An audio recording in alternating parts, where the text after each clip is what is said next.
Guys, we are in the middle of insanity across the Middle East. Israel finally did their strike on Iran to neutralize their nuclear capabilities.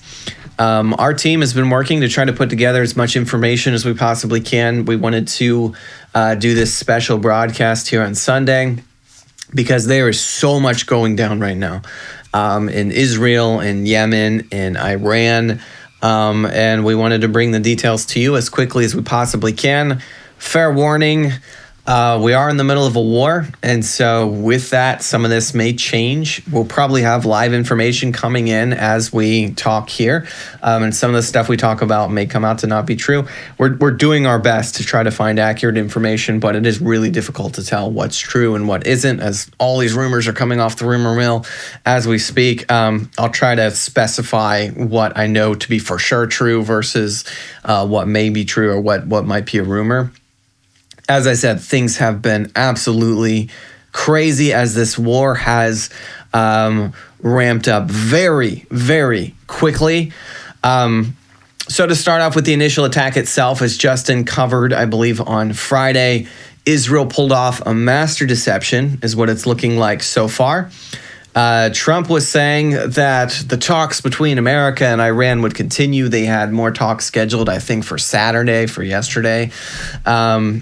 And that kind of lulled Iran to sleep, I think. I think that they thought that there's no way America would be still saying that. They were going to continue attacks if Israel was about to attack. Also, Israel has been saying they're going to attack any second for basically years now, ramping up to the last couple of months. We've been talking about that a lot here on the channel, and I think that has kind of lulled Iran to sleep. They felt like, oh, well, maybe Israel will never attack, or if they do, we'll get a lot of warning, a lot of buildup. But this came out of nowhere for Iran. You can tell by the way that they responded. They had no idea this was coming. Netanyahu, on the day that the strike came, had a meeting with a foreign head of state. They were at the Western Wall. It appeared that business was normal inside of Israel. Then, in a show of strength, Iran pulled together a drill to show what a strike on Israel would look like. According to a Fox News report, Israel somehow managed to figure out where these top commanders inside of Iran were meeting for this drill. They had some kind of a meeting that they came together for. Some rumors are saying that Israel actually facilitated the meeting, that it was a deception of some kind. Others are just saying that they were just meeting for a drill, and Israel figured out where they were. So to begin the strike on Iran, Israel decapitated not only the snake with Iran, but the head of that snake, with taking out a lot of Iran's top commanders. You can see in this photo here, put together by the IDF, who they actually took out, and there are actually more names added to this list currently. But they took out the chief of staff for the Iranian armed forces. They took out the head of the intelligence department, also the commander of the IRGC. They took out the head of the emergency response headquarters, the commander of the IRGC Air Force. They took out commander of the surface-to-surface missile array, commander of air defense, commander of the UAV array. Then it appears that the Mossad had been smuggling in explosive drones into Iran for quite some time. I'm sure we'll get a lot more details on this story in the days and weeks to come, but they'd been smuggling them in and launched those at key infrastructure inside of Iran. It's unclear as to whether that's what killed the top brass, what maybe the drones from the Mossad, or those were part of a broader Israeli airstrike. But those drones were launched at key infrastructure inside of Iran to destroy surface-to-air capability inside of Iran, around the major cities, around the major military installations that Israel wanted to target. So that kind of cleared a path for the Israeli Air Force to come in and do what they did inside of Iran. And that's when the real bombing began.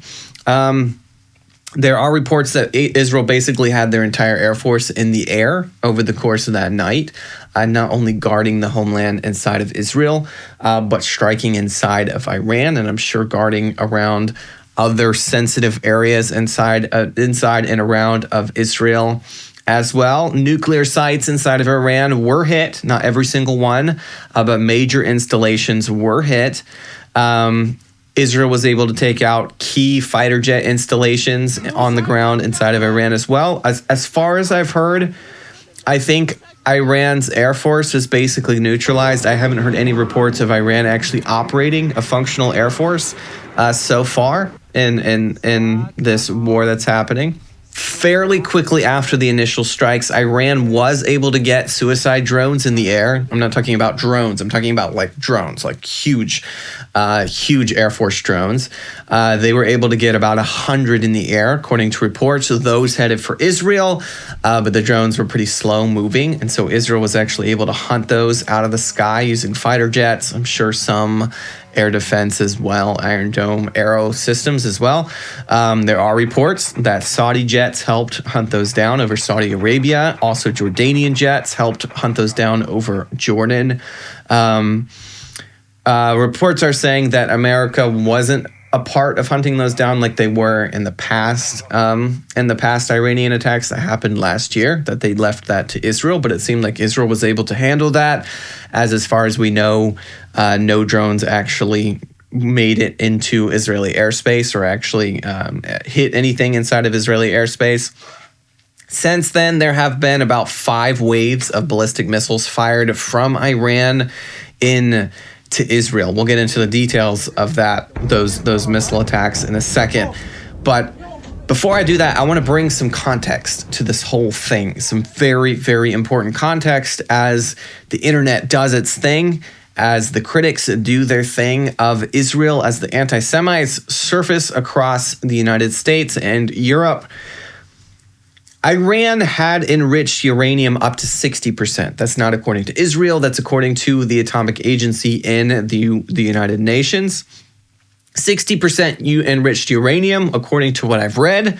I'm not terribly familiar with nuclear stuff up and personal, but according to what I've read and the experts that I've listened to, 60% enriched uranium is not what you would do for nuclear power. It's not what you do for scientific research. Nuclear power runs in the 3 to 5% enriched range, enriched uranium 3 to 5%, and you could go as high as 20%. For other scientific purposes, other scientific research purposes. You would never go up to 60% unless you had the explicit purpose of wanting to build an atom bomb. And Israel gave Iran a number of clear warnings. Israel was very clear with Iran. You are not allowed to create nuclear weapons because, and this is a big because, I see this all over the place. A lot of people are... A lot of commentators. I see this in the conservative commentator world a lot right now of saying like, oh, why can't Iran have nuclear weapons? Israel has nuclear weapons. Why can't Iran have nuclear weapons? It's because Iran has the explicit and sworn purpose of destroying the state of Israel. They have made this very, very clear that they want to destroy the state of Israel. They built their military for the purpose of destroying the state of Israel. And they've said before, if they build nuclear weapons, it will be for the purpose of destroying the state of Israel. And this isn't just talk. Iran built a number of proxy forces around the nation of Israel. We're talking Hezbollah. We're talking Hamas. We're talking the Houthis. We're talking about their forces that used to exist in Syria and Iraq as well. And October 7th of 2023, Iran threw everything they had at the state of Israel. And they didn't hide it. They don't hide the fact that these are their proxies.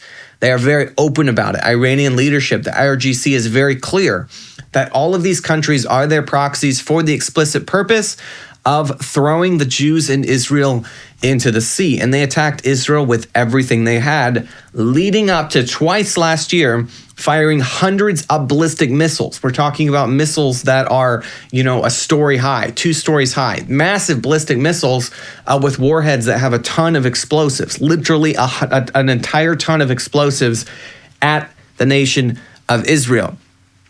Israel cannot sit passively and allow Iran to fire 300 ballistic missiles into their population centers with the fear of nuclear bombs being interspersed into that missile array. That's not a risk that Israel can take. We're talking about existential threat to the state of Israel in word and also in deed. Iran has proved that time and time again. And recently, the Atomic Agency of the United Nations, not Israel, of the United Nations, has said that Iran has enriched up to 60% their uranium. And Israel received intelligence recently that Iran was very, very close to turning that enriched uranium, getting it up to the 90% that they need for a nuclear weapon, and actually fashioning bombs out of it, according to recent reports. And even if those reports weren't true, enriching uranium up to 60% and having the couple thousand kilograms of enriched uranium that Iran has, I think something like 7,000 kilograms, is unacceptable. With the level of threat that they put towards the state of Israel, that is unacceptable. You don't have to wait. Even though Israel tends to do so, you do not have to wait till the absolute possible last second when your enemy is pulling the trigger to neutralize him, especially when your enemy has proved time and time again that you are willing to do anything they are willing to do anything to destroy you. And when they have proved that, that puts the ball in your court. And Israel absolutely took the impetus here to destroy the Iranian threat that has been built against them, and they are correct for doing so. Need I remind you, Iran fired 600 ballistic missiles at Israel last year. 600 ballistic missiles, not to mention all the thousands, tens of thousands of rockets they fired through Hezbollah and also through Hamas itself. That gives a little bit of a broader context back to what is currently happening with the attacks from Iran inside of Israel and vice versa. Israel is continuing to strike across Iran, and Iran is continuing to shoot ballistic missiles at Israel. Last night, there was a wave of ballistic missiles that came in just after 11 o'clock at night. Then there was another wave that came in at 3 a.m. in the morning. A couple of missiles sadly made impact in Tel Aviv, and you can see that in this dramatic footage of missiles hitting an apartment building in Ramat Gan. There are rumors that the missiles that slipped through the Israeli defense system here and hit civilian centers could be Pakistani-supplied Shaheen 3 missiles, although that is a rumor. It could make sense, though, because in Iran's initial attacks on Israel last year, we saw very few missiles get through, especially missiles that actually hit anything important inside of Israel. These rounds of attacks, it's appearing more serious. We have more actual damage inside of Israel. So far, 10 Israelis have been killed in the strikes and over 200 injured. Last night, you could see that footage we showed of the apartment building that was hit, the 8-story apartment building that was hit. They're still digging people out of the rubble this morning, according to the last reports that I heard. We have to remember that Israel's Iron Dome defense, their missile defense system, is really good. It really is, thank God. But the best protection Israel has is the hand of God sheltering them. And we need to continue to pray that would continue. We need to continue to pray for God to protect his people. The casualty reports that have come in so far say that yesterday, 3 people were killed in central Israel, including a 60-year-old woman and a 73-year-old man in Rishon LeZion, and another woman in her 60s in Ramat Gan. Just today, 5 people were killed in northern Israel, including a woman and her two daughters, ages 13 and 20. Also, another relative, I think, of theirs, and an additional death in Bat Yam. 4 of those that are on the deceased list of that 10 were children. Really, really sad situation. We pray. Obviously, we need to pray for their families, reach out and support as much as we possibly can. In retaliation for Iran targeting civilian centers with their missile attacks, Israel is now striking Iran's oil fields. Initially, they started off with just attacking military installations, nuclear sites, Air Force facilities, etc. But with Iran just sending their ballistic missiles not at Israeli military bases, but specifically into the heart of Tel Aviv, etc., Israel is now saying the gloves are off. We're taking the gloves off. We are going to attack your oil fields, your oil installations. Reportedly, Israel struck Iran's Shahran oil facility which is an offshore natural gas field that provided around 70% of Iran's domestic natural gas. And the field is also shared with Qatar, and Iran is accusing Israel of trying to drag more countries into the war by attacking this field. Also, other oil facilities are currently burning as well, according to footage posted on X. As far as America goes, there are reports that America is helping Israel with air defense, as far as like shooting missiles down, not planes in the sky. But that appears to be it so far.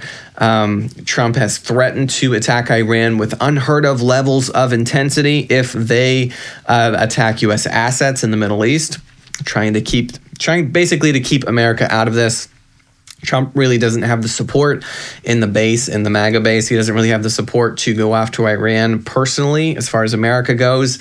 But it does appear as if he gave Israel his blessing to go forward with this attack, even though initially that didn't seem to be the case. My sense, and obviously more details about this could come out in the future days and weeks. My sense is that Trump, like I said, did not have the support to do this personally himself. But he told Israel, you know what, you do what you need to do and you'll have our backing.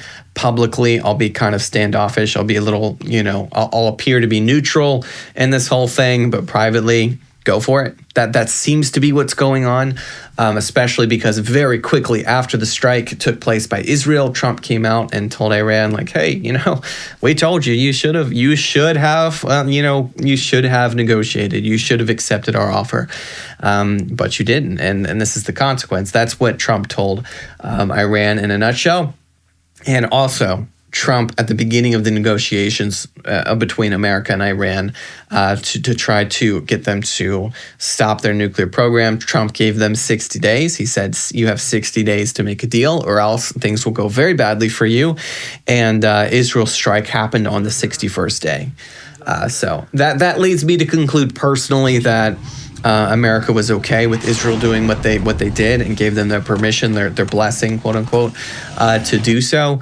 But like I said, Trump doesn't really have the support of the base to be able to actually do so as a nation. And maybe it's better this way. Maybe it's better to let Israel, do the work that they have to do, and America just give the support for them to do so. Trump is calling currently for Iran and Israel to make a deal soon. He's calling for a ceasefire. He's calling for Iran to negotiate with Israel.